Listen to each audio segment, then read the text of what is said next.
Chapter 131. The Pequod Meets the Delight. The intense Pequod sailed on. The rolling waves and days went by. The lifebuoy coffin still lightly swung, and another ship, most miserably misnamed the Delight, was disgrayed.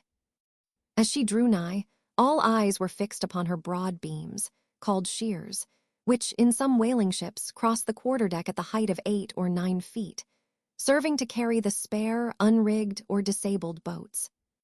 Upon the stranger's shears were beheld the shattered, white ribs and some few splintered planks of what had once been a whaleboat. But you now saw through this wreck, as plainly as you see through the peeled, half-unhinged, and bleaching skeleton of a horse. "Hast seen the white whale?" "Look," replied the hollow-cheeked captain from his taffrail, and with his trumpet he pointed to the wreck. "Hast killed him?" "The harpoon is not yet forged that ever will do that," answered the other, sadly glancing upon a rounded hammock on the deck, whose gathered sides some noiseless sailors were busy in sewing together. "Not forged," and snatching Perth's leveled iron from the crotch, Ahab held it out, exclaiming, "Look ye, Nantucketer, here in this hand I hold his death. Tempered in blood, and tempered by lightning are these barbs, and I swear to temper them triply in that hot place behind the fin, where the white whale most feels his accursed life. Then God keep thee, old man, seest thou that?" Pointing to the hammock. "I bury but one of 5 stout men, who were alive only yesterday, but were dead ere night. Only that one I bury, the rest were buried before they died. You sail upon their tomb." Then turning to his crew, "Are ye ready there? Place the plank then on the rail and lift the body. So then, oh." God, advancing towards the hammock with uplifted hands, "May the resurrection and the life. Brace forward." "Up helm," cried Ahab like lightning to his men. But the suddenly started Pequod was not quick enough to escape the sound of the splash that the corpse soon made as it struck the sea. Not so quick, indeed, but that some of the flying bubbles might have sprinkled her hull with their ghostly baptism. As Ahab now glided from the dejected Delight, the strange lifebuoy hanging at the Pequod's stern came into conspicuous relief. "Ha, yonder! Look yonder, men!" cried a foreboding voice in her wake. "In vain, oh, ye strangers, ye fly our sad burial. Ye but turn us your taffrail to show us your coffin." Chapter 132. The Symphony. It was a clear steel-blue day. The firmaments of air and sea were hardly separable in that all-pervading azure. Only the pensive air was transparently pure and soft, with a woman's look, and the robust and manlike sea heaved with long, strong, lingering swells, as Samson's chest in his sleep. Hither and thither on high glided the snow-white wings of small, unspeckled birds. These were the gentle thoughts of the feminine air. But to and fro in the deeps, far down in the bottomless blue, rushed mighty leviathans, swordfish, and sharks, and these were the strong, troubled, murderous thinkings of the masculine sea. But though thus contrasting within, the contrast was only in shades and shadows without. Those two seemed one. It was only the sex, as it were, that distinguished them. Aloft, like a royal czar and king, the sun seemed giving this gentle air to this bold and rolling sea, even as bride to groom. And at the girdling line of the horizon, a soft and tremulous motion, most seen here at the equator, denoted the fond, throbbing trust, the loving alarms with which the poor bride gave her bosom away. Tied up and twisted, gnarled and knotted with wrinkles, haggardly firm and unyielding, his eyes glowing like coals that still glow in the ashes of ruin. Untottering, Ahab stood forth in the clearness of the morn, lifting his splintered helmet of a brow to the fair girl's forehead of heaven. Oh, immortal infancy and innocency of the azure! Invisible winged creatures that frolic all round us! Sweet childhood of air and sky! How oblivious were ye of old Ahab's close-coiled woe! But so have I seen little Miriam and Martha, laughing-eyed elves, heedlessly gambol around their old sire, sporting with the circle of singed locks which grew on the marge of that burnt-out crater of his brain. Slowly crossing the deck from the scuttle, Ahab leaned over the side and watched how his shadow in the water sank and sank to his gaze, the more and the more that he strove to pierce the profundity. But the lovely aromas in that enchanted air did at last seem to dispel, for a moment, the cankerous thing in his soul. That glad, happy air, that winsome sky, did at last stroke and caress him. The stepmother world, so long cruel, forbidding, now threw affectionate arms round his stubborn neck, and did seem to joyously sob over him, as if over one that, however wilful and erring, she could yet find it in her heart to save and to bless. From beneath his slouched hat, Ahab dropped a tear into the sea. Nor did all the Pacific contain such wealth as that one we drop. Starbuck saw the old man, saw him, how he heavily leaned over the side, and he seemed to hear in his own true heart the measureless sobbing that stole out of the center of the serenity around. Careful not to touch him, or be noticed by him, he yet drew near to him and stood there. Ahab turned. "Starbuck, sir, oh, Starbuck. It is a mild, mild wind, and a mild-looking sky. On such a day, very much such a sweetness as this, I struck my first whale, a boy harpooner of 18. 40 years ago. 40 years of continual whaling. 40 years of privation, and peril and storm time. 40 years on the pitiless sea. For 40 years has Ahab forsaken the peaceful land, for 40 years to make war on the horrors of the deep.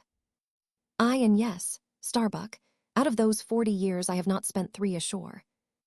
When I think of this life I have led, the desolation of solitude it has been, the masoned, walled town of a captain's exclusiveness, which admits but small entrance to any sympathy from the green country without, oh, weariness. Heaviness. Guinea Coast slavery of solitary command. When I think of all this, only half suspected, not so keenly known to me before, and how for 40 years I have fed upon dry, salted fare, fit emblem of the dry nourishment of my soil, when the poorest landsman has had fresh fruit to his daily hand, and broken the world's fresh bread to my moldy crusts. Away, whole oceans away, from that young girl-wife I wedded past 50, and sailed for Cape Horn the next day, leaving but one dent in my marriage pillow. Wife. Wife, rather a widow with her husband alive. I widowed that poor girl when I married her, Starbuck. And then the madness, the frenzy, the boiling blood, and the smoking brow, with which, for 1,000 lowerings, old Ahab has furiously, foamingly chased his prey, more a demon than a man. Aye. What a 40 years, fool, old fool, has old Ahab been. Why this strife of the chase? Why weary, and palsy the arm at the oar, and the iron and the lance? How the richer or better is Ahab now? Behold, O Starbuck, is it not hard that with this weary load I bear, one poor leg should have been snatched from under me? Here, brush this old hair aside. It blinds me that I seem to weep. Locks so gray did never grow but from out some ashes. But do I look very old, so very, very old, Starbuck? I feel deadly faint, bowed, and humped, as though I were Adam, staggering beneath the piled centuries since paradise. God, crack my heart, stave my brain, mockery. Mockery. Bitter, biting mockery of gray hairs, have I lived enough joy to wear ye, and seem and feel thus intolerably old. Close. Stand close to me, Starbuck. Let me look into a human eye. It is better than to gaze into sea or sky, better than to gaze upon God. By the green land, by the bright hearthstone. This is the magic glass, man. I see my wife and my child in thine eye. No, stay on board. Lower not when I do, when branded Ahab gives chase to Moby Dick. That hazard shall not be thine. No, not with the far-away home I see in that eye. Oh, my captain, noble soul. Grand old heart, after all. Why should anyone give chase to that hated fish? Away with me.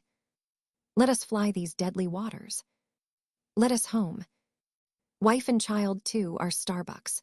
Wife and child of his brotherly, sisterly, playfellow youth.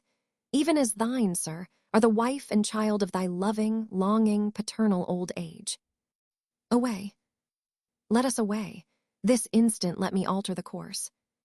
How cheerily, how hilariously, oh my captain, would we bowl on our way to see old Nantucket again. I think, sir, they have some such mild blue days even as this in Nantucket. They have. I have seen them, some summer days in the morning.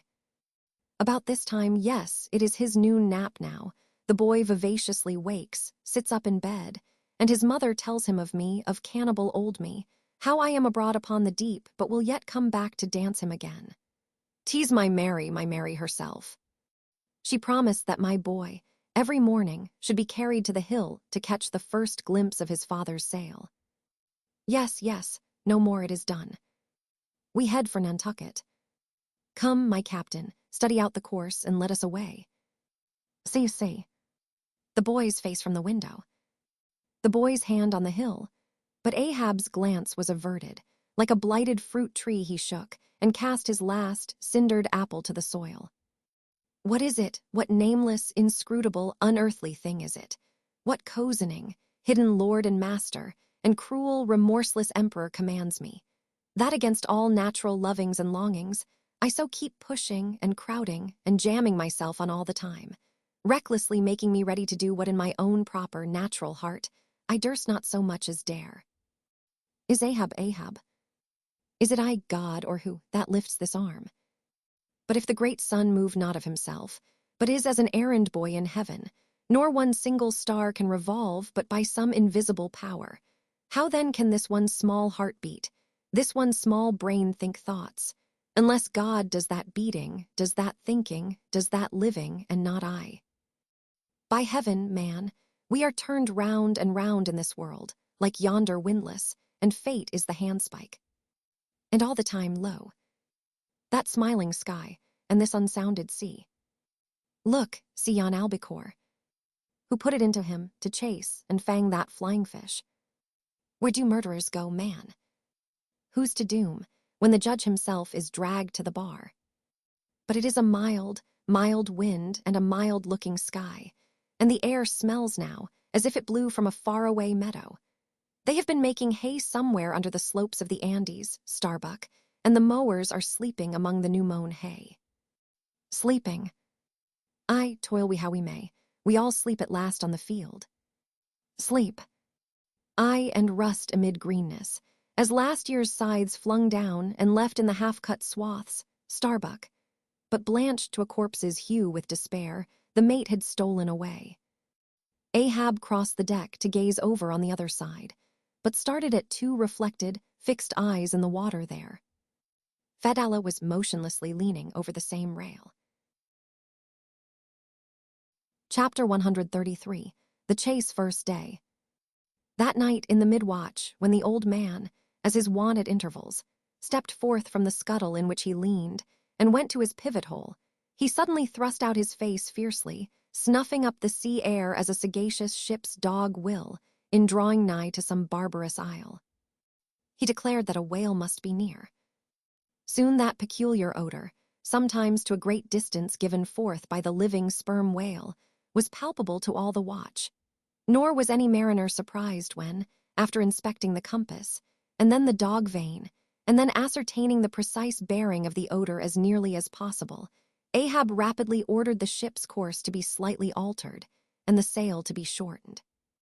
The acute policy dictating these movements was sufficiently vindicated at daybreak, by the sight of a long sleek on the sea directly and lengthwise ahead, smooth as oil, and resembling in the pleated watery wrinkles bordering it, the polished metallic-like marks of some swift tide-drip, at the mouth of a deep, rapid stream. Man the mastheads. Call all hands. Thundering with the butts of 3 clubbed handspikes on the forecastle deck, Daggoo roused the sleepers with such judgment claps that they seemed to exhale from the scuttle, so instantaneously did they appear with their clothes in their hands.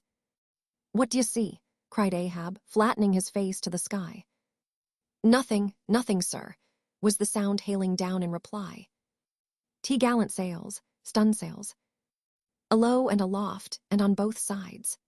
All sail being set, he now cast loose the lifeline, reserved for swaying him to the main royal-mast head, and in a few moments they were hoisting him thither, when, while but 2/3 of the way aloft, and while peering ahead through the horizontal vacancy between the main topsail and top-gallant sail, he raised a gull-like cry in the air. "There she blows, there she blows. a hump like a snow hill. It is Moby Dick, fired by the cry which seemed simultaneously taken up by the three lookouts. The men on deck rushed to the rigging to behold the famous whale they had so long been pursuing. Ahab had now gained his final perch, some feet above the other lookouts, Tashtigo standing just beneath him on the cap of the top-gallant mast, so that the Indian's head was almost on a level with Ahab's heel. From this height the whale was now seen some mile or so ahead, at every roll of the sea revealing his high sparkling hump, and regularly jetting his silent spout into the air. To the credulous mariners, it seemed the same silent spout they had so long ago beheld in the moonlit Atlantic and Indian Oceans. "And did none of ye see it before?" cried Ahab, hailing the perched men all around him. "I saw him almost that same instant, sir. That Captain Ahab did, and I cried out," said Tashtigo. "Not the same instant, not the same. No, the doubloon is mine. Fate reserved the doubloon for me. I only. None of ye could have raised the white whale first. There she blows, there she blows, there she blows. There again, he cried, in long-drawn, lingering, methodic tones, attuned to the gradual prolongings of the whale's visible jets. "He's going to sound, in stunsails. Down topgallant sails, stand by 3 boats, Mr. Starbuck, remember, stay on board and keep the ship. Helm there, luff a point. So, steady, man, steady, there go flukes. No, only black water. Already the boat's there. Stand by, lower me, mister. Starbuck, lower, quicker," and he slid through the air to the deck. "He is heading straight to leeward, sir," cried Stubb. "Right away from us, cannot have seen the ship yet. Be dumb, man. Stand by the braces. Hard down the helm, brace up. Shiver her, so well that. Boats. Soon all the boats but Starbuck's were dropped. All the boat sails set, all the paddles plying, with rippling swiftness, shooting to leeward, and Ahab heading the onset. A pale, death glimmer lit up Fedallah's sunken eyes. A hideous motion gnawed his mouth. Like noiseless nautilus shells, their light prows sped through the sea, but only slowly they neared the foe. As they neared him, the ocean grew still more smooth, seemed drawing a carpet over its waves, seemed a noon meadow, so serenely it spread. At length the breathless hunter came so nigh his seemingly unsuspecting prey that his entire dazzling hump was distinctly visible, sliding along the sea as if an isolated thing, and continually set in a revolving ring of finest, fleecy, greenish foam. He saw the vast, involved wrinkles of the slightly projecting head beyond. Before it, far out on the soft Turkish rugged waters, went the glistening white shadow from his broad, milky forehead, a musical rippling playfully accompanying the shade. And behind, the blue waters interchangeably flowed over into the moving valley of his steady wake, and on either hand bright bubbles arose and danced by his side. But these were broken again by the light toes of hundreds of gay fowl, softly feathering the sea, alternate with their fitful flight. And like to some flagstaff rising from the painted hull of an argosy, the tall but shattered pole of a recent lance projected from the white whale's back, and at intervals one of the cloud of soft-toed fowls hovering, and to and fro skimming like a canopy over the fish, silently perched and rocked on this pole, the long tail feathers streaming like pennons. A gentle joyousness, a mighty mildness of repose in swiftness, invested the gliding whale. Not the white bull Jupiter swimming away with ravished Europa clinging to his graceful horns, his lovely, leering eyes sideways intent upon the maid, with smooth, bewitching fleetness, rippling straight for the nuptial bower in Crete. Not Jove, not that great majesty supreme, did surpass the glorified white whale as he so divinely swam.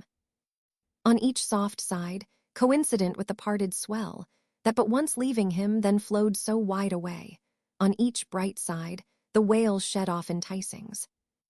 No wonder there had been some among the hunters who, namelessly transported and allured by all this serenity, had ventured to assail it, but had fatally found that quietude but the vesture of tornadoes. Yet calm, enticing calm, O whale, thou glidest on, to all who for the first time eye thee, no matter how many in that same way thou mayst have bejuggled and destroyed before. And thus, through the serene tranquillities of the tropical sea, among waves whose hand-clappings were suspended by exceeding rapture, Moby Dick moved on, still withholding from sight the full terrors of his submerged trunk, entirely hiding the wrenched hideousness of his jaw. But soon the forepart of him slowly rose from the water. For an instant his whole marbleized body formed a high arch, like Virginia's natural bridge, and warningly waving his bannered flukes in the air, the grand god revealed himself, sounded, and went out of sight. Hoveringly halting and dipping on the wing, the white seafowls longingly lingered over the agitated pool that he left. With oars apeak and paddles down, the sheets of their sails adrift, the three boats now stilly floated, awaiting Moby Dick's reappearance. "An hour," said Ahab, standing rooted in his boat's stern, and he gazed beyond the whale's place, towards the dim blue spaces and wide wooing vacancies to leeward. It was only an instant, for again his eyes seemed whirling round in his head as he swept the watery circle. The breeze now freshened, the sea began to swell. The birds, cried Tashtigo. In long Indian file, as when herons take wing, the white birds were now all flying towards Ahab's boat, and when within a few yards began fluttering over the water there, wheeling round and round, with joyous, expectant cries. Their vision was keener than man's. Ahab could discover no sign in the sea. But suddenly, as he peered down and down into its depths, he profoundly saw a white living spot no bigger than a white weasel, with wonderful celerity uprising, and magnifying as it rose, till it turned, and then there were plainly revealed two long crooked rows of white, glistening teeth, floating up from the undiscoverable bottom. It was Moby Dick's open mouth and scrolled jaw, his vast, shadowed bulk still half blending with the blue of the sea. The glittering mouth yawned beneath the boat like an open-doored marble tomb, and giving one sidelong sweep with his steering oar, Ahab whirled the craft aside from this tremendous apparition. Then, calling upon Fedallah to change places with him, went forward to the bows, and seizing Perth's harpoon, commanded his crew to grasp their oars and stand by to stern. Now, by reason of this timely spinning round the boat upon its axis, its bow, by anticipation, was made to face the whale's head while yet under water. But as if perceiving this stratagem, Moby Dick, with that malicious intelligence ascribed to him, sidlingly transplanted himself, as it were, in an instant, shooting his pleated head lengthwise beneath the boat. Through and through every plank and each rib, it thrilled for an instant, the whale obliquely lying on his back, in the manner of a biting shark, slowly and feelingly taking its bows full within his mouth, so that the long, narrow, scrolled lower jaw curled high up into the open air, and one of the teeth caught in a rowlock. The bluish pearl white of the inside of the jaw was within 6 inches of Ahab's head, and reached higher than that. In this attitude, the white whale now shook the slight cedar as a mildly cruel cat her mouse. With unastonished eyes Fedallah gazed, and crossed his arms, but the tiger-yellow crew were tumbling over each other's heads to gain the uttermost stern. And now, while both elastic gunwales were springing in and out, as the whale dallied with the doomed craft in this devilish way, and from his body being submerged beneath the boat, he could not be darted at from the bows, for the bows were almost inside of him, as it were. And while the other boats involuntarily paused, as before a quick crisis impossible to withstand, then it was that monomaniac Ahab, furious with this tantalizing vicinity of his foe, which placed him all alive and helpless in the very jaws he hated. Frenzied with all this, he seized the long bone with his naked hands, and wildly strove to wrench it from its gripe. As now he thus vainly strove, the jaw slipped from him, the frail gunwales bent in, collapsed, and snapped, as both jaws, like an enormous shears, sliding further aft, bit the craft completely in twain, and locked themselves fast again in the sea, midway between the two floating wrecks. These floated aside, the broken ends drooping, the crew at the stern-wreck clinging to the gunwales, and striving to hold fast to the oars to lash them across. At that preluding moment, ere the boat was yet snapped, Ahab, the first to perceive the whale's intent by the crafty upraising of his head, a movement that loosed his hold for the time. At that moment, his hand had made one final effort to push the boat out of the bite. But only slipping further into the whale's mouth and tilting over sideways as it slipped, the boat had shaken off his hold on the jaw, spilled him out of it as he leaned to the push, and so he fell flat-faced upon the sea. Ripplingly withdrawing from his prey, Moby Dick now lay at a little distance, vertically thrusting his oblong white head up and down in the billows, and at the same time slowly revolving his whole spindled body, so that when his vast wrinkled forehead rose, some 20 or more feet out of the water, the now rising swells, with all their confluent waves, dazzlingly broke against it, vindictively tossing their shivered spray still higher into the air. So, in a gale, the but half-baffled channel billows only recoil from the base of the Eddystone, triumphantly to overleap its summit with their scud. This motion is peculiar to the sperm whale. It receives its designation, pitch-poling, from its being likened to that preliminary up-and-down poise of the whale lance, in the exercise called pitch-poling, previously described. By this motion, the whale must best and most comprehensively view whatever objects may be encircling him. But soon resuming his horizontal attitude, Moby Dick swam swiftly round and round the wrecked crew, sideways churning the water in his vengeful wake, as if lashing himself up to still another and more deadly assault. The sight of the splintered boat seemed to madden him, as the blood of grapes and mulberries cast before Antiochus's elephants in the Book of Maccabees. Meanwhile, Ahab half smothered in the foam of the whale's insolent tail, and too much of a cripple to swim, though he could still keep afloat, even in the heart of such a whirlpool as that. Helpless Ahab's head was seen, like a tossed bubble which the least chance shock might burst. From the boat's fragmentary stern, Fedallah incuriously and mildly eyed him. The clinging crew, at the other drifting end, could not succor him. More than enough was it for them to look to themselves. For so revolvingly appalling was the white whale's aspect, and so planetarily swift the ever-contracting circles he made, that he seemed horizontally swooping upon them.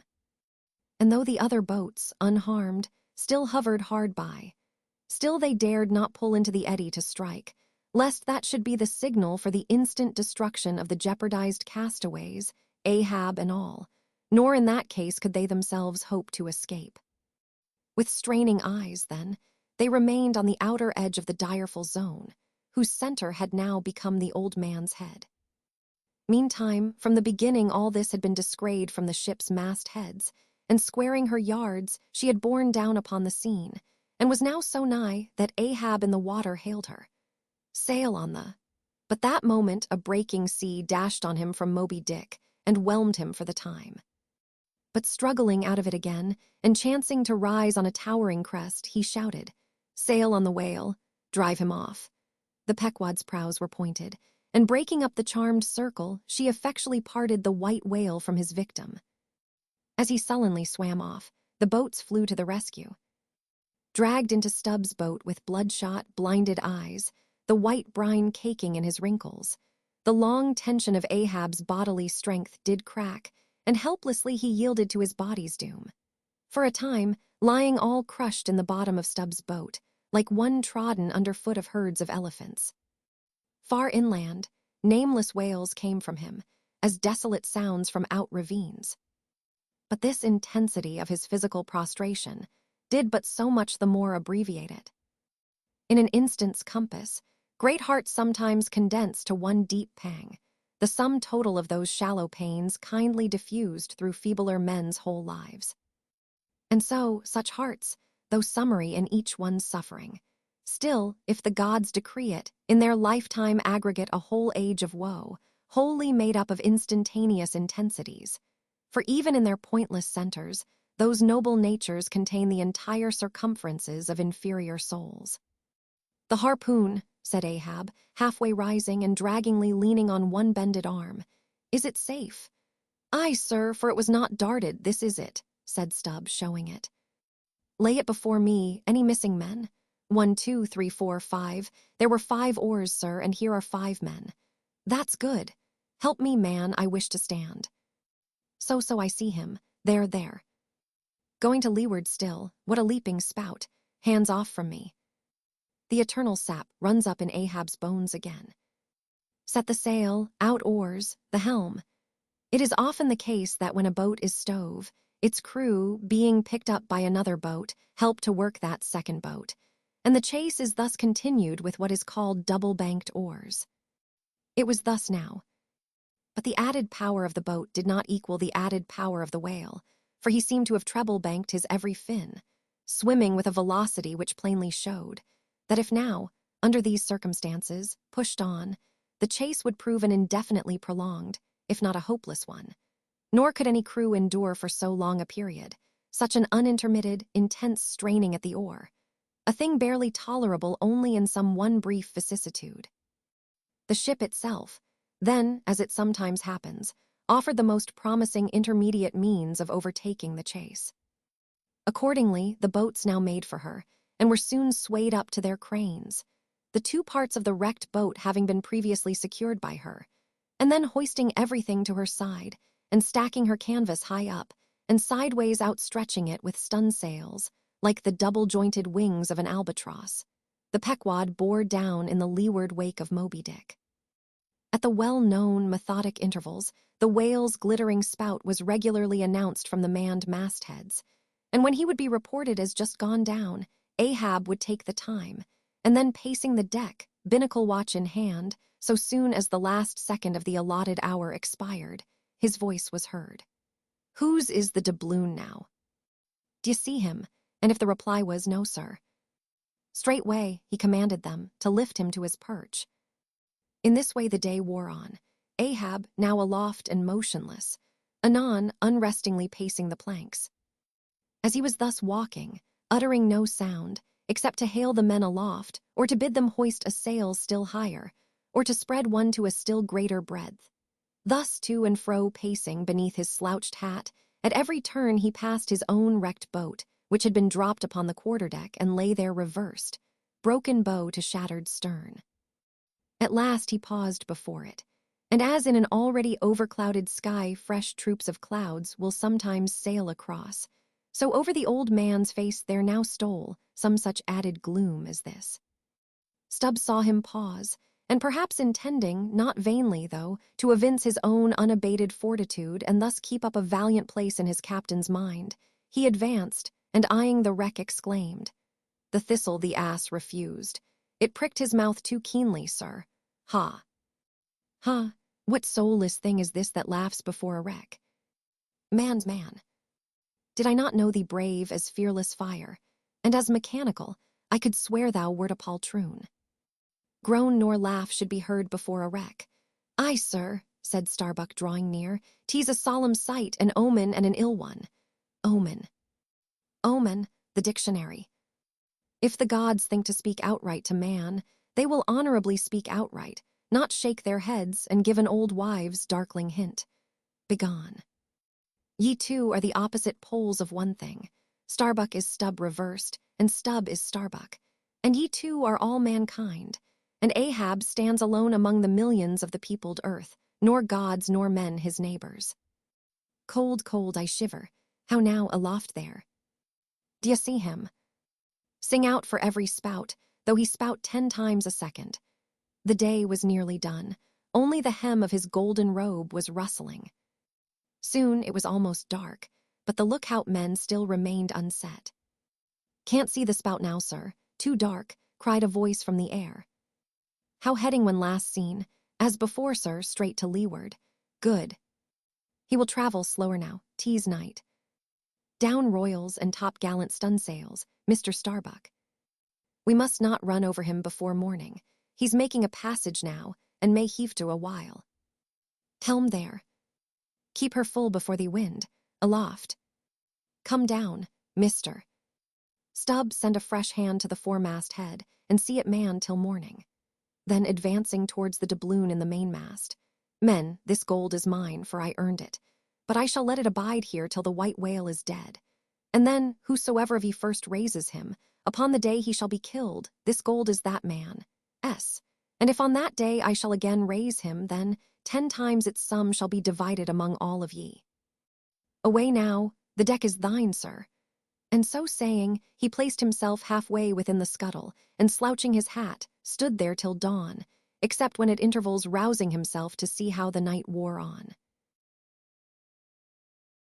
Chapter 134. The Chase, Second Day. At daybreak, the 3 mastheads were punctually manned afresh.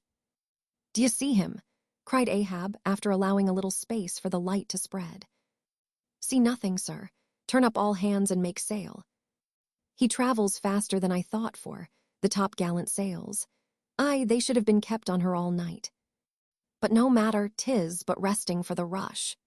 Here be it said, that this pertinacious pursuit of one particular whale, continued through day into night, and through night into day, is a thing by no means unprecedented in the South Sea fishery.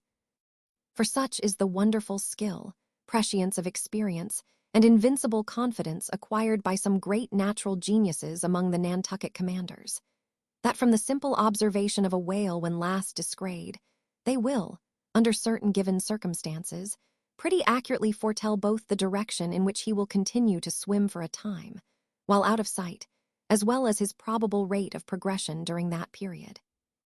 And in these cases, somewhat as a pilot, when about losing sight of a coast, whose general trending he well knows, and which he desires shortly to return to again, but at some further point. Like as this pilot stands by his compass, and takes the precise bearing of the cape at present visible, in order the more certainly to hit aright the remote, unseen headland, eventually to be visited. So does the fisherman at his compass with the whale. For after being chased, and diligently marked, through several hours of daylight, then, when night obscures the fish, the creature's future wake through the darkness is almost as established to the sagacious mind of the hunter, as the pilot's coast is to him. So that to this hunter's wondrous skill, the proverbial evanescence of a thing writ in water, a wake, is to all desired purposes well nigh as reliable as the steadfast land. And as the mighty iron leviathan of the modern railway is so familiarly known in its every pace, that, with watches in their hands, men time his rate as doctors that of a baby's pulse, and lightly say of it, the up train or the down train will reach such or such a spot, at such or such an hour. Even so, almost, there are occasions when these Nantucketers time that other leviathan of the deep, according to the observed humor of his speed, and say to themselves, so many hours hence this whale will have gone 200 miles, will have about reached this or that degree of latitude or longitude. But to render this acuteness at all successful in the end, the wind and the sea must be the whaleman's allies. For of what present avail to the becalmed or wind-bound mariner is the skill that assures him he is exactly 93 leagues and a quarter from his port? Inferable from these statements are many collateral subtle matters touching the chase of whales. The ship tore on, leaving such a furrow in the sea as when a cannonball, missent, becomes a plowshare and turns up the level field. "By salt and hemp," cried Stubb, "but this swift motion of the deck creeps up one's legs and tingles at the heart. This ship and I are 2 brave fellows. Ha ha. Someone take me up and launch me spinewise on the sea, for by live oaks. My spine's a keel. Ha ha. We go the gait that leaves no dust behind. There she blows, she blows, she blows. Right ahead," was now the masthead cry. "Aye, aye," cried Stubb. "I knew it, ye can't escape. Blow on and split your spout, O whale. The mad fiend himself is after ye. Blow your trump, blister your lungs. Ahab will dam off your blood, as a miller shuts his water gate upon the stream."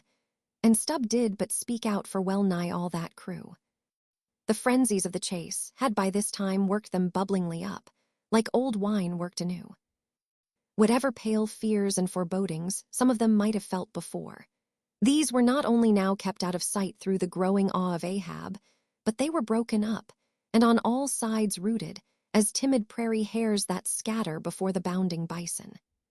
The hand of fate had snatched all their souls, and by the stirring perils of the previous day, the rack of the past night's suspense, the fixed, unfearing, blind, reckless way in which their wild craft went plunging towards its flying mark, by all these things their hearts were bowled along. The wind that made great bellies of their sails, and rushed the vessel on by arms invisible as irresistible. This seemed the symbol of that unseen agency which so enslaved them to the race. They were one man, not 30. For as the one ship that held them all, though it was put together of all contrasting things, oak and maple and pine wood, iron and pitch and hemp, yet all these ran into each other in the one concrete hull, which shot on its way, both balanced and directed by the long central keel.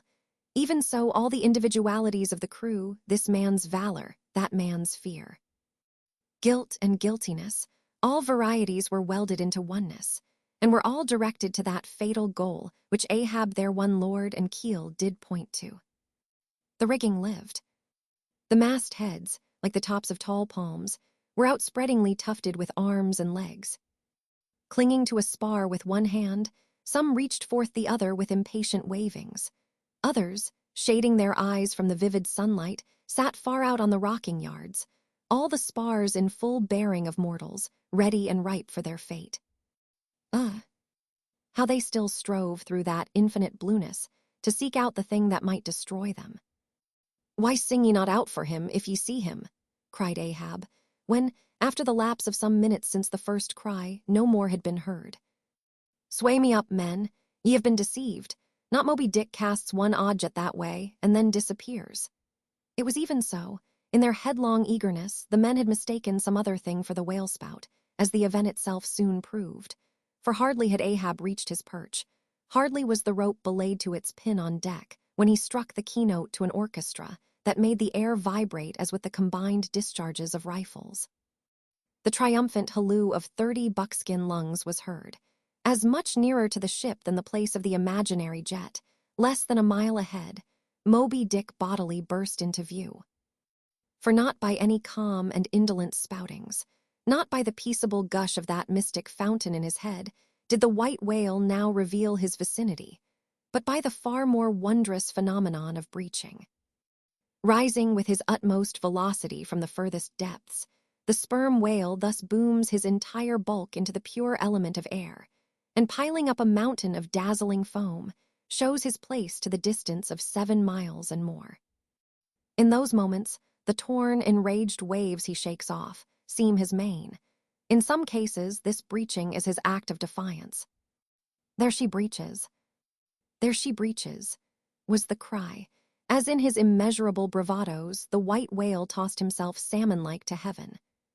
So suddenly seen in the blue plain of the sea, and relieved against the still bluer margin of the sky, the spray that he raised, for the moment, intolerably glittered and glared like a glacier, and stood there gradually fading and fading away from its first sparkling intensity to the dim mistiness of an advancing shower in a veil.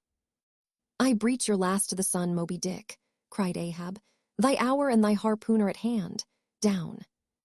Down all of ye, but one man at the fore. The boats, stand by." Unmindful of the tedious rope ladders of the shrouds, the men, like shooting stars, slid to the deck by the isolated backstays and halyards, while Ahab, less dartingly, but still rapidly, was dropped from his perch. "Lower away," he cried, so soon as he had reached his boat, a spare one, rigged the afternoon previous. "Mister. Starbuck, the ship is thine. Keep away from the boats, but keep near them. Lower all."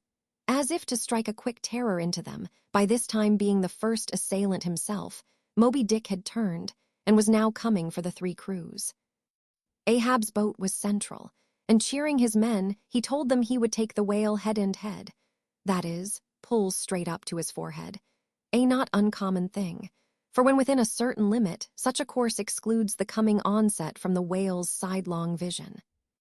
But ere that close limit was gained, and while yet all 3 boats were plain as the ship's 3 masts to his eye, the white whale churning himself into furious speed, almost in an instant as it were, rushing among the boats with open jaws and a lashing tail, offered appalling battle on every side, and heedless of the irons darted at him from every boat, seemed only intent on annihilating each separate plank of which those boats were made. But skillfully maneuvered, incessantly wheeling like trained chargers in the field, the boats for a while eluded him, though at times but by a plank's breadth, while all the time Ahab's unearthly slogan tore every other cry but his to shreds. But at last, in his untraceable evolutions, the white whale so crossed and recrossed, and in 1,000 ways entangled the slack of the 3 lines now fast to him, that they foreshortened, and of themselves, warped the devoted boats towards the planted irons in him. Though now for a moment the whale drew aside a little, as if to rally for a more tremendous charge. Seizing that opportunity, Ahab first paid out more line, and then was rapidly hauling and jerking in upon it again, hoping that way to disencumber it of some snarls, when lo, a sight more savage than the embattled teeth of sharks. Caught and twisted, corkscrewed in the mazes of the line, loose harpoons and lances, with all their bristling barbs and points, came flashing and dripping up to the chocks in the bows of Ahab's boat. Only one thing could be done. Seizing the boat knife, he critically reached within, through, and then, without the rays of steel, dragged in the line beyond, past it, inboard to the bowsman, and then, twice sundering the rope near the chocks, dropped the intercepted faggot of steel into the sea, and was all fast again. That instant, the white whale made a sudden rush among the remaining tangles of the other lines. By so doing, irresistibly dragged the more involved boats of Stubb and Flask towards his flukes, dashed them together like 2 rolling husks on a surf-beaten beach, and then, diving down into the sea, disappeared in a boiling maelstrom, in which, for a space, the odorous cedar chips of the wrecks danced round and round, like the grated nutmeg in a swiftly stirred bowl of punch. While the 2 crews were yet circling in the waters, reaching out after the revolving line tubs, oars, and other floating furniture, while a slope little Flask bobbed up and down like an empty vial, twitching his legs upwards to escape the dreaded jaws of sharks, and Stubb was lustily singing out for someone to ladle him up. And while the old man's line, now parting, admitted of his pulling into the creamy pool to rescue whom he could, in that wild simultaneousness of 1,000 concreted perils, Ahab's yet unstricken boat seemed drawn up towards heaven by invisible wires, as, arrow-like, shooting perpendicularly from the sea, the white whale dashed his broad forehead against its bottom and sent it, turning over and over, into the air, till it fell again, gunwale downwards, and Ahab and his men struggled out from under it, like seals from a seaside cave. The first uprising momentum of the whale, modifying its direction as he struck the surface, involuntarily launched him along it, to a little distance from the center of the destruction he had made, and with his back to it, he now lay for a moment slowly feeling with his flukes from side to side, and whenever a stray oar, bit of plank, the least chip or crumb of the boats touched his skin, his tail swiftly drew back and came sideways, smiting the sea. But soon, as if satisfied that his work for that time was done, he pushed his pleated forehead through the ocean, and trailing after him the intertangled lines, continued his leeward way at a traveler's methodic pace. As before, the attentive ship, having descried the whole fight, again came bearing down to the rescue, and dropping a boat, picked up the floating mariners, tubs, oars, and whatever else could be caught at, and safely landed them on her decks.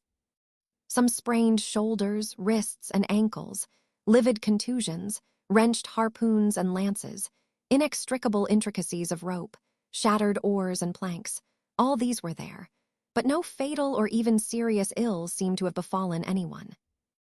As with Fedallah the day before, so Ahab was now found grimly clinging to his boat's broken half, which afforded a comparatively easy float, nor did it so exhaust him as the previous day's mishap. But when he was helped to the deck, all eyes were fastened upon him, as instead of standing by himself, he still half hung upon the shoulder of Starbuck, who had thus far been the foremost to assist him. His ivory leg had been snapped off, leaving but one short, sharp splinter. Aye, Starbuck, 'tis sweet to lean sometimes, be the leaner who he will, and would old Ahab had leaned oftener than he has. The ferrule has not stood, sir, said the carpenter, now coming up. I put good work into that leg. But no bones broken, sir, I hope, said Stubb with true concern. Aye. And all splintered to pieces, Stubb. D'ye see it? But even with a broken bone, old Ahab is untouched, and I account no living bone of mine one jot more me than this dead one that's lost. Nor white whale, nor man, nor fiend, can so much as graze old Ahab in his own proper and inaccessible being. Can any lead touch yonder floor, Any mast scrape yonder roof. Aloft there. Which way? Dead to leeward, sir. Up helm, then, pile on the sail again, ship keepers. Down the rest of the spare boats and rig them. Mister. Starbuck away and muster the boat's crews. Let me first help thee towards the bulwarks, sir. Oh, oh, oh. How this splinter gores me now. Accursed fate. That the unconquerable captain in the soul should have such a craven mate. Sir, my body, man, not thee. Give me something for a cane. There, that shivered lance will do. Muster the men. Surely I have not seen him yet. By heaven it cannot be. Missing, quick. Call them all. The old man's hinted thought was true. Upon mustering the company, the Parsee was not there. The Parsee, cried Stubb. He must have been caught in. The black vomit wrench thee. Run all of ye above, alow, cabin, forecastle, find him. Not gone, not gone. But quickly they returned to him with the tidings that the Parsee was nowhere to be found. Aye, sir, said Stubb, caught among the tangles of your line. I thought I saw him dragging under. My line. My line, gone, gone. What means that little word? What death knell rings in it? That old Ahab shakes as if he were the belfry. The harpoon, too. Toss over the litter there, d'ye see it? The forged iron, men, the white whales, no, no, no, blistered fool. This hand did dart it, 'tis in the fish, aloft there. Keep him nailed, quick. All hands to the rigging of the boats, collect the oars, harpooneers. The irons, hoist the royals higher, a pull on all the sheets, helm there. Steady, steady for your life. I'll 10 times girdle the unmeasured globe, yea, and dive straight through it, but I'll slay him yet. Great God!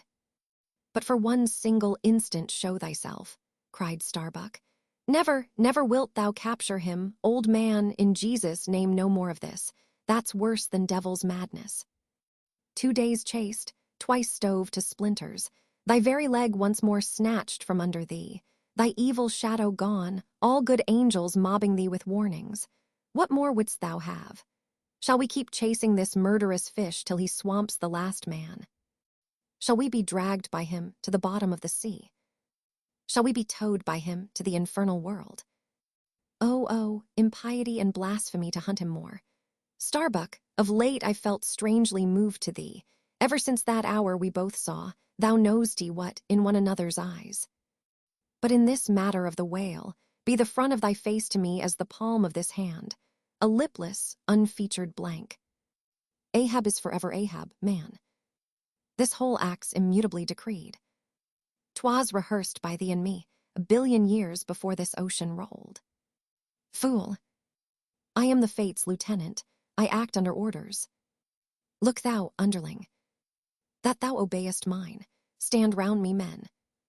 Ye see an old man cut down to the stump, leaning on a shivered lance, propped up on a lonely foot. 'Tis Ahab, his body's part, but Ahab's soul's a centipede that moves upon 100 legs. I feel strained, half-stranded, as ropes that tow dismasted frigates in a gale, and I may look so. But ere I break, ye'll hear me crack. Until ye hear that, know that Ahab's hawser tows his purpose yet. Believe ye, men, in the things called omens. Then laugh aloud and cry encore. For ere they drown, drowning things will twice rise to the surface, then rise again to sink forevermore. So with Moby Dick, 2 days he's floated, tomorrow will be the 3rd. Aye, men, he'll rise once more, but only to spout his last. D'ye feel brave, men, brave? As fearless fire, cried Stubb. And as mechanical, muttered Ahab. Then as the men went forward, he muttered on, the things called omens. And yesterday I talked the same to Starbuck there, concerning my broken boat. Oh, how valiantly I seek to drive out of others' hearts what's clinched so fast in mine. The Parsee, gone, gone. And he was to go before, but still was to be seen again ere I could perish. How's that? There's a riddle now might baffle all the lawyers backed by the ghosts of the whole line of judges. Like a hawk's beak, it pecks my brain. I'll solve it, though. When dusk descended, the whale was still in sight to leeward. So once more the sail was shortened, and everything passed nearly as on the previous night. Only the sound of hammers, and the hum of the grindstone was heard till nearly daylight, as the men twalled by lanterns in the complete and careful rigging of the spare boats, and sharpening their fresh weapons for the morrow. Meantime, of the broken keel of Ahab's wrecked craft the carpenter made him another leg, while still as on the night before, slouched Ahab stood fixed within his scuttle, his heliotrope glance anticipatingly gone backward on its dial, sat due eastward for the earliest sun. Chapter 135. The Chase, Third Day. The morning of the third day dawned fair and fresh, and once more the solitary nightman at the foremast-head was relieved by crowds of the daylight lookouts, who dotted every mast and almost every spar. "D'ye see him?" cried Ahab, but the whale was not yet in sight.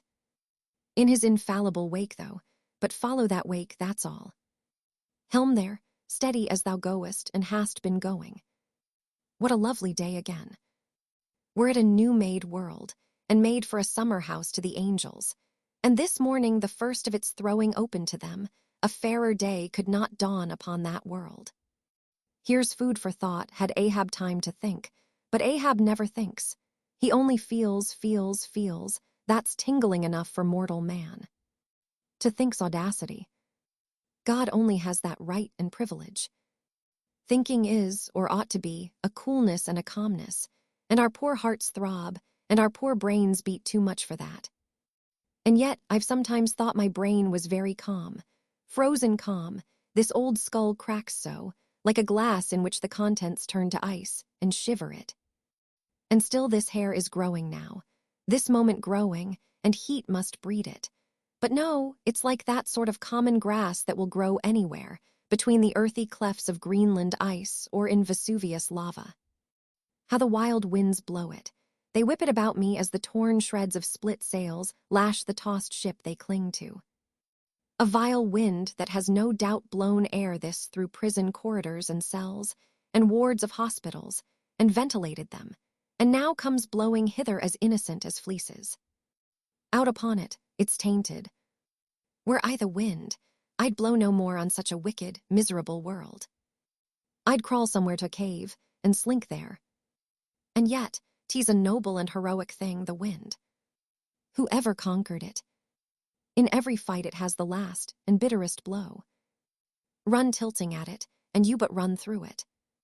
A coward wind that strikes stark naked men, but will not stand to receive a single blow.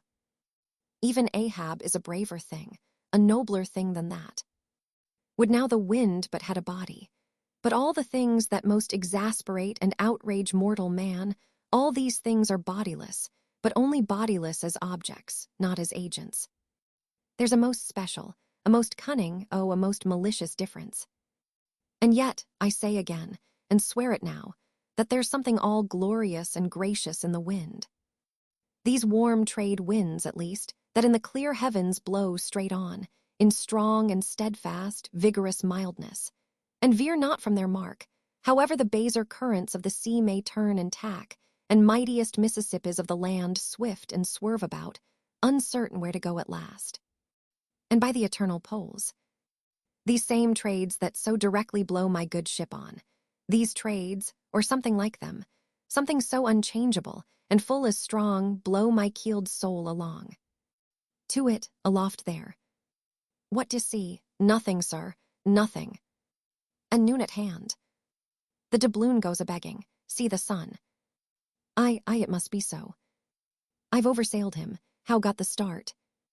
Aye, he's chasing me now, not I him, that's bad. I might have known it too. Fool, the lines, the harpoons he's towing. Aye, I have run him by last night. About. Come down, all of ye, but the regular lookouts. Man the braces. Steering as she had done, the wind had been somewhat on the Pequod's quarter, so that now being pointed in the reverse direction, the braced ship sailed hard upon the breeze as she returned the cream in her own white wake. Against the wind he now steers for the open jaw, murmured Starbuck to himself, as he coiled the new-hauled main brace upon the rail. God keep us, but already my bones feel damp within me, and from the inside wet my flesh. I misdoubt me that I disobey my God in obeying him. Stand by to sway me up, cried Ahab, advancing to the hempen basket. We should meet him soon. Aye, aye, sir, and straightway Starbuck did Ahab's bidding, and once more Ahab swung on high. A whole hour now passed, gold been out to ages. Time itself now held long breaths with keen suspense. But at last, some 3 points off the weather bow, Ahab descried the spout again, and instantly from the 3 mastheads 3 shrieks went up as if the tongues of fire had voiced it. Forehead to forehead I meet thee, this third time Moby Dick. On deck there, brace sharper up, crowd her into the wind's eye. He's too far off to lower yet, mister. Starbuck, the sails shake. Stand over that helmsman with a top-maul. So, he travels fast and I must down. But let me have one more good round look aloft here at the sea. There's time for that. An old, old sight, and yet somehow so young. Aye, and not changed a wink since I first saw it, a boy from the sandhills of Nantucket. The same to Noah as to me. There's a soft shower to leeward. Such lovely leewardings. They must lead somewhere, to something else than common land, more palmy than the palms. Leeward. The white whale goes that way. Look to windward, then, the better if the bitter a quarter. But goodbye, old masthead. What's this, green? Aye, tiny mosses in these warped cracks. No such green weather stains on Ahab's head. There's the difference now between man's old age and matter, But I, old mast, we both grow old together. Sound in our hulls, though, are we not, my ship? I minus a leg, that's all. By heaven, this dead wood has the better of my live flesh every way. I can't compare with it, and I've known some ships made of dead trees outlast the lives of men, made of the most vital stuff of vital fathers. What's that he said? He should still go before me, my pilot, and yet to be seen again. But where? Will I have eyes at the bottom of the sea, supposing I descend those endless stairs? And all night I've been sailing from him, wherever he did sink to. Aye, like many more thou toldst direful truth as touching thyself, O Parsee. But Ahab, there thy shot fell short. Goodbye, masthead. Keep a good eye upon the whale, the while I'm gone. We'll talk tomorrow, nay, tonight, when the white whale lies down there, tied by head and tail. He gave the word, and still gazing round him, was steadily lowered through the cloven blue air to the deck. In due time the boats were lowered, but as standing in his shallop's stern, Ahab just hovered upon the point of the descent, he waved to the mate, who held one of the tackle ropes on deck, and bade him pause. Starbuck, sir, for the 3rd time my soul's ship starts upon this voyage, Starbuck. Aye, sir, thou wilt have it so. Some ships sail from their ports, and ever afterwards are missing, Starbuck. Truth, sir, saddest truth. Some men die at ebb tide, some at low water, some at the full of the flood, and I feel now like a billow that's all one crested comb, Starbuck. I am old. Shake hands with me, man. Their hands met, their eyes fastened, Starbuck's tears the glue. Oh, my captain, noble heart, go not. See, it's a brave man that weeps. How great the agony of the persuasion then. Lower away, cried Ahab, tossing the mate's arm from him. Stand by the crew. In an instant the boat was pulling round close under the stern. The sharks, cried a voice from the low cabin window there. Oh, master, my master, come back. But Ahab heard nothing, for his own voice was high lifted then, and the boat leaped on. Yet the voice spake true, for scarce had he pushed from the ship, when numbers of sharks, seemingly rising from out the dark waters beneath the hull, maliciously snapped at the blades of the oars, every time they dipped in the water, and in this way accompanied the boat with their bites. It is a thing not uncommonly happening to the whaleboats in those swarming seas, the sharks at times apparently following them in the same prescient way that vultures hover over the banners of marching regiments in the east. But these were the first sharks that had been observed by the Pequod since the white whale had been first descried, and whether it was that Ahab's crew were all such tiger-yellow barbarians, and therefore their flesh more musky to the senses of the sharks, a matter sometimes well known to affect them. However it was, They seem to follow that one boat without molesting the others.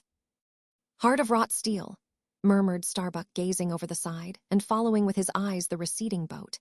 Canst thou yet ring boldly to that sight, lowering thy keel among ravening sharks and followed by them, open-mouthed to the chase, and this the critical third day. For when 3 days flow together in one continuous intense pursuit, be sure the first is the morning, the second the noon, and the third the evening and the end of that thing, be that end what it may. Oh my God! What is this that shoots through me and leaves me so deadly calm, yet expectant, fixed at the top of a shutter? Future things swim before me, as in empty outlines and skeletons. All the past is somehow grown dim. Merry girl, thou fadest in pale glories behind me. Boy, I seem to see, but thy eyes grown wondrous blue. Strangest problems of life seem clearing, but clouds sweep between. Is my journey's end coming? My legs feel faint, like his who has footed it all day. Feel thy heart, beats it yet? Stir thyself, Starbuck, stave it off, move. Speak aloud, masthead there. See my boy's hand on the hill, crazed, aloft there. Keep thy keenest eye upon the boats, mark well the whale. Ho! Again, drive off that hawk, see. He pecks, he tears the vein, pointing to the red flag flying at the main truck. Ha! He soars away with it. Where's the old man now? Seest thou that sight, O Ahab? Shudder. The boats had not gone very far, when by a signal from the mastheads, a downward-pointed arm, Ahab knew that the whale had sounded. But intending to be near him at the next rising, he held on his way a little sideways from the vessel, the becharmed crew maintaining the profoundest silence, as the head-beat waves hammered and hammered against the opposing bow. Drive in your nails, O ye waves. To their uttermost heads drive them in. Ye but strike a thing without a lid, and no coffin and no hearse can be mine, and hemp only can kill me. Ha! Suddenly the waters around them slowly swelled in broad circles, then quickly upheaved, as if sideways sliding from a submerged berg of ice, swiftly rising to the surface. A low rumbling sound was heard, a subterraneous hum, and then all held their breaths, as bedraggled with trailing ropes and harpoons and lances, a vast form shot lengthwise but obliquely from the sea. Shrouded in a thin, drooping veil of mist, it hovered for a moment in the rainbowed air, and then fell swamping back into the deep. Crushed 30 feet upwards, the waters flashed for an instant like heaps of fountains, then brokenly sank in a shower of flakes, leaving the circling surface creamed like new milk round the marbled trunk of the whale. "Give way!" cried Ahab to the oarsmen, and the boats darted forward to the attack. But maddened by yesterday's fresh irons that corroded in him, Moby Dick seemed combinedly possessed by all the angels that fell from heaven. The wide tiers of welded tendons overspreading his broad white forehead, beneath the transparent skin, looked knitted together. As head-on, he came churning his tail among the boats, and once more flailed them apart, spilling out the irons and lances from the two mates' boats, and dashing in one side of the upper part of their bows, but leaving Ahab's almost without a scar. While Daggoo and Queequeg were stopping the strained planks, and as the whales swimming out from them turned and showed one entire flank as he shot by them again. At that moment, a quick cry went up. Lashed round and round to the fish's back, pinioned in the turns upon turns in which, during the past night, the whale had reeled the involutions of the lines around him, the half-torn body of the Parsee was seen, his sable raiment frayed to shreds, his distended eyes turned full upon old Ahab. The harpoon dropped from his hand. Befooled, drawing in a long, lean breath, "I, Parsee. I see thee again. Ay, and thou goest before, and this then is the hearse that thou didst promise. But I hold thee to the last letter of thy word. Where is the second hearse? Away, mates, to the ship. Those boats are useless now. Repair them if ye can in time, and return to me. If not, Ahab is enough to die down men. The first thing that but offers to jump from this boat I stand in, that thing I harpoon. You're not other men but my arms and my legs, and so obey me. Where's the whale? Gone down again? But he looked too nigh the boat, for as if bent upon escaping with the corpse he bore, and as if the particular place of the last encounter had been but a stage in his leeward voyage, Moby Dick was now again steadily swimming forward, and had almost passed the ship, which thus far had been sailing in the contrary direction to him, though for the present her headway had been stopped. He seemed swimming with his utmost velocity, and now only intent upon pursuing his own straight path in the sea. "Oh, Ahab," cried Starbuck, "not too late is it, even now the third day, to desist. See, Moby Dick seeks the knot. It is thou that madly seekest him." Setting sail to the rising wind, the lonely boat was swiftly impelled to leeward by both oars and canvas. And at last, when Ahab was sliding by the vessel, so near as plainly to distinguish Starbuck's face as he leaned over the rail, he hailed him to turn the vessel about and follow him, not too swiftly, at a judicious interval. Glancing upwards, he saw Tashtego, Queequeg, and Dago eagerly mounting to the three mastheads, while the oarsmen were rocking in the two staved boats which had but just been hoisted to the side and were busily at work in repairing them. One after the other, through the portholes, as he sped, he also caught flying glimpses of Stubb and Flask, busying themselves on deck among bundles of new irons and lances. As he saw all this, as he heard the hammers in the broken boats, far other hammers seemed driving a nail into his heart. But he rallied, and now marking that the vane or flag was gone from the main masthead, he shouted to Tashtego, who had just gained that perch, to descend again for another flag, and a hammer and nails, and so nail it to the mast. Whether fagged by the 3 days' running chase, and the resistance to his swimming in the knotted hamper he bore, or whether it was some latent deceitfulness and malice in him, whichever was true, the white whale's way now began to abate, as it seemed, from the boat so rapidly nearing him once more, though indeed the whale's last start had not been so long a one as before. And still as Ahab glided over the waves, the unpitying sharks accompanied him, and so pertinaciously stuck to the boat, and so continually bit at the plying oars, that the blades became jagged and crunched, and left small splinters in the sea at almost every dip. Heed them not. Those teeth but give new rowlocks to your oars. Pull on. 'Tis the better rest, the shark's jaw than the yielding water. But at every bite, sir, the thin blades grow smaller and smaller. They will last long enough. Pull on, but who can tell, he muttered, whether these sharks swim to feast on the whale or on Ahab, but pull on. I all alive, now we near him. The helm, take the helm. Let me pass. And so saying, 2 of the oarsmen helped him forward to the bows of the still flying boat. At length, as the craft was cast to one side, and ran ranging along with the white whale's flank, he seemed strangely oblivious of its advance, as the whale sometimes will, and Ahab was fairly within the smoky mountain mist, which, thrown off from the whale's spout, curled round his great Monadnock hump. He was even thus close to him, when with body arched back, and both arms lengthwise high lifted to the poise, he darted his fierce iron, and his far fiercer curse into the hated whale.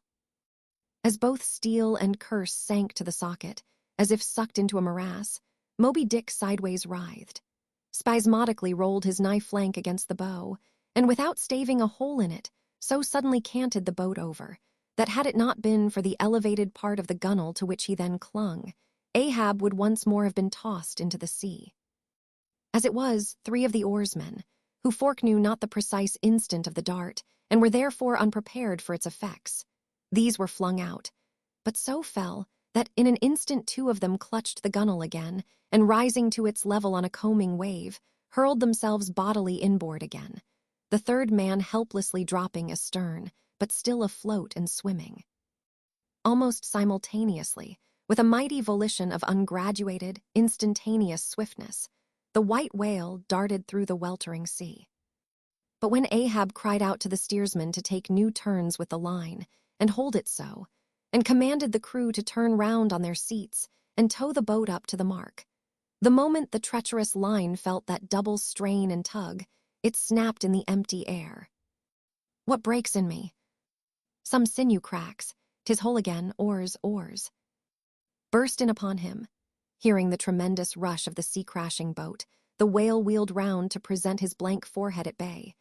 But in that evolution, catching sight of the nearing black hull of the ship, seemingly seeing in it the source of all his persecutions, bethinking it may be, a larger and nobler foe. Of a sudden, he bore down upon its advancing prow, smiting his jaws amid fiery showers of foam. Ahab staggered, his hand smote his forehead. I grow blind, hands.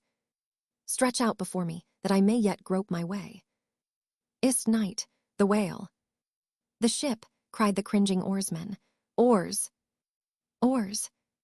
Slope downwards to thy depths, O sea, that ere it be forever too late, Ahab may slide this last time upon his mark. I see, the ship, the ship. Dash on, my men. Will ye not save my ship? But as the oarsmen violently forced their boat through the sledge-hammering seas, the before whale-smitten bow ends of two planks burst through, and in an instant almost, the temporarily disabled boat lay nearly level with the waves, its half-waiting, splashing crew, trying hard to stop the gap and bail out the pouring water.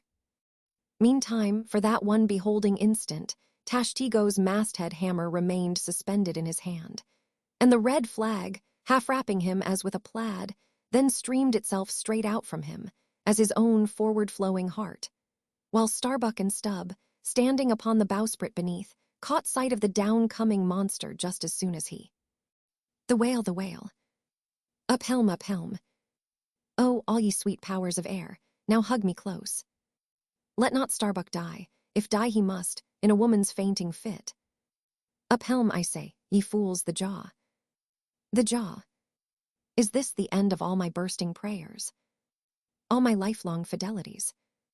O Ahab, Ahab, lo thy work, steady. Helmsman, steady, nay, nay, up helm again. He turns to meet us. Oh, his unappeasable brow drives on towards one, whose duty tells him he cannot depart. My God, stand by me now. Stand not by me, but stand under me, whoever you are that will now help Stubb, for Stubb, too, sticks here. I grin at thee, thou grinning whale. Whoever helped Stubb, or kept Stubb awake, but Stubb's own unwinking eye. And now poor Stubb goes to bed upon a mattress that is all too soft. Would it were stuffed with brushwood. I grin at thee, thou grinning whale. Look ye, sun, moon, and stars. I call ye assassins of as good a fellow as ever spouted up his ghost. For all that, I would yet ring glasses with ye, would ye but hand the cup. Oh, oh, oh, zo. Thou grinning whale, but there'll be plenty of gulping soon. Why fly ye not, O Ahab? For me, off shoes and jacket to it, let Stubb die in his drawers. A most mouldy and over-salted death, though, cherries. Cherries, cherries. Oh, flask, for one red cherry ere we die. Cherries. I only wish that we were where they grow. Oh, Stubb, I hope my poor mother's drawn my part pay ere this. If not, few coppers will now come to her, for the voyage is up. From the ship's bows, nearly all the seamen now hung inactive. Hammers, bits of plank, lances, and harpoons, mechanically retained in their hands, just as they had darted from their various employments. All their enchanted eyes intent upon the whale, which from side to side strangely vibrating his predestinating head, sent a broad band of overspreading semicircular foam before him as he rushed. Retribution, swift vengeance, eternal malice were in his whole aspect. In spite of all that mortal man could do, the solid white buttress of his forehead smote the ship's starboard bow, till men and timbers reeled. Some fell flat upon their faces. Like dislodged trucks, the heads of the harpooneers aloft shook on their bull-like necks. Through the breach, they heard the waters pour, as mountain torrents down a flume. The ship. The hearse, the second hearse, cried Ahab from the boat. Its wood could only be American. Diving beneath the settling ship, the whale ran quivering along its keel, but turning under water, swiftly shot to the surface again, far off the other bow, but within a few yards of Ahab's boat, where for a time he lay quiescent. I turn my body from the sun. What ho, Tashtigo? Let me hear thy hammer, oh. Ye three unsurrendered spires of mine, thou uncracked keel, and only God-bulled hull, thou firm deck and haughty helm and pole-pointed prow, death-glorious ship. Must he then perish, and without me? Am I cut off from the last fond pride of meanest shipwrecked captains? Oh, lonely death on lonely life. Oh, now I feel my topmost greatness lies in my topmost grief. Ho, ho! From all your furthest bounds, pour ye now in, ye bold billows of my whole foregone life, and top this one piled comber of my death. Towards thee I roll, thou all-destroying but unconquering whale. To the last I grapple with thee, from hell's heart I stab at thee, for hate's sake I spit my last breath at thee. Sink all coffins, and all hearses to one common pool.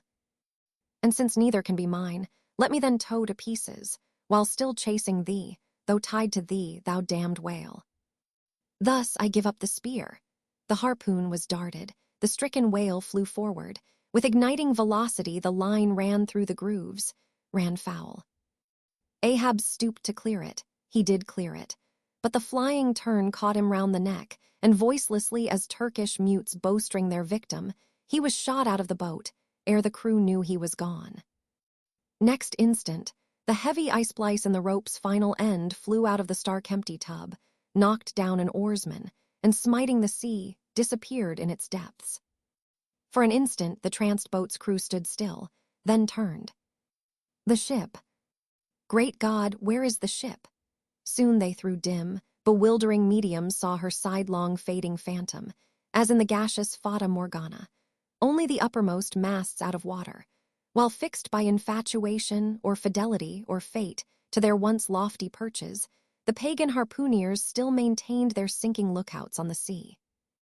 And now concentric circles seized the lone boat itself, and all its crew, and each floating oar, and every lance-pole, and spinning, animate and inanimate, all round and round in one vortex, carried the smallest chip of the Pequod out of sight. But as the last whelmings intermixingly poured themselves over the sunken head of the Indian at the mainmast, leaving a few inches of the erect spar yet visible, together with long streaming yards of the flag, which calmly undulated, with ironical coincidings, over the destroying billows they almost touched. At that instant, a red arm and a hammer hovered backwardly uplifted in the open air, in the act of nailing the flag faster, and yet faster to the subsiding spar. A skyhawk that tauntingly had followed the main truck downwards from its natural home among the stars, pecking at the flag, and incommoding Tashtigo there.